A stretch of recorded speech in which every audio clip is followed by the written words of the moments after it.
ನಮಸ್ಕಾರ, ನ್ಯೂಸ್ 26ಗೆ ಸ್ವಾಗತ.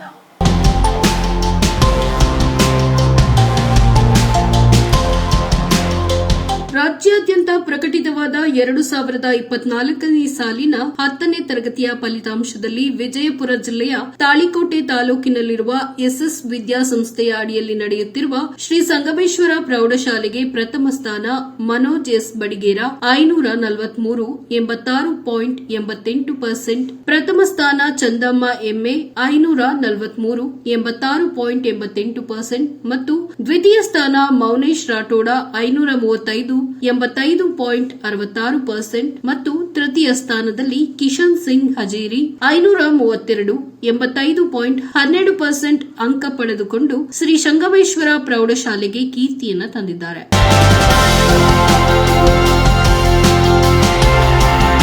ಪರೀಕ್ಷೆಯಲ್ಲಿ ಉತ್ತೀರ್ಣರಾದ ಎಲ್ಲ ವಿದ್ಯಾರ್ಥಿನಿಯರಿಗೆ ಎಸ್ಎಸ್ ವಿದ್ಯಾಸಂಸ್ಥೆಯ ಸಂಸ್ಥಾಪಕರಾದ ಶ್ರೀ ಎಚ್ಎಸ್ ಪಾಟೀಲರು ಹಾಗೂ ಕಾರ್ಯದರ್ಶಿ Sunil H Patil, Kiran H Patil, Ravi B Patil ಹಾಗೂ ಮುಖ್ಯೋಪಾಧ್ಯಾಯರಾದ ಶ್ರೀ ಅಶೋಕ್ ಕಟ್ಟಿ ಮತ್ತು ವರ್ಗದ ಗುರುಗಳಾದ ಶ್ರೀ ಬಿಐ ಹಿರೇಹೊಳಿ ಹಾಗೂ ಪ್ರೌಢಶಾಲೆಯ ಸಮಸ್ತ ಸಿಬ್ಬಂದಿಗಳು ಅಭಿನಂದನೆಯನ್ನು ತಿಳಿಸಿದ್ದಾರೆ. ವರದಿ ರಮೇಶ್ ದಲ್ಲಾಲಿ, ನ್ಯೂಸ್ 26 ಕನ್ನಡ, ವಿಜಯಪುರ.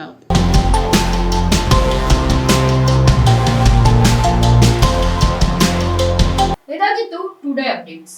ಇನ್ನಷ್ಟು ಸುದ್ದಿಗಾಗಿ ನೋಡ್ತಾ ಇರಿ ನ್ಯೂಸ್ 26 ಕನ್ನಡ. ನಾವು ನಿಮ್ಮೊಂದಿಗೆ.